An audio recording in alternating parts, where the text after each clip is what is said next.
অর্থাৎ বৃহস্পতিবার সন্ধ্যার পর থেকে নিয়ে শুক্রবার সন্ধ্যার আগ পর্যন্ত এই 24 ঘন্টা সময় প্রত্যেক বৃহস্পতিবার সন্ধ্যার পর থেকে নিয়ে এই আমলটা করবেন। খুব সহজ আমল, শুধু 2 ঠোঁট ব্যবহার করলেই হবে এবং মুখস্থ আপনারা সবাই জানেন, নতুন কিছু না।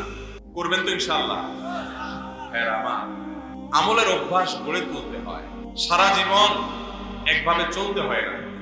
আলাম ইয়ানিল্লাযীনা আমানু আন তাখশা কুলুবুহুম লিযিকরিল্লাহ। ঈমানদারদেরকে এখনো সময় হয় নাই যে আল্লাহর জিকিরে তাদের অন্তরগুলো একটু বিগলিত হবে? আর কত ভাই, কত বৃহস্পতিবার রাত আপনার জীবনে চলে গেছে, আপনি জানেনও না যে এই রাতের একটা গুরুত্বপূর্ণ আমল নবীজি সাল্লাল্লাহু আলাইহি ওয়াসাল্লাম বদলে গেছে।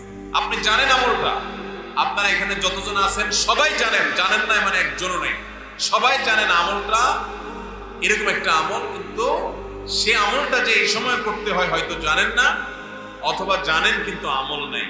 আমলটা হলো ভাইরা দুরূদ পাঠ করা। দুরূদ জানি না এমন কোন মানুষ আছে এখানে?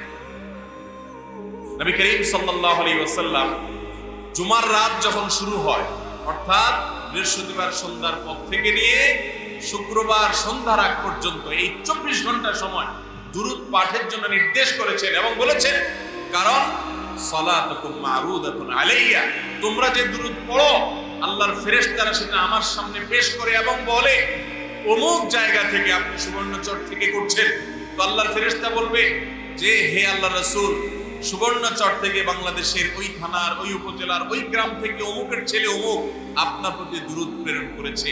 নবীজি সাল্লাল্লাহু আলাইহি ওয়াসাল্লামের কাছে উপস্থাপন করা হবে। অতএব আমরা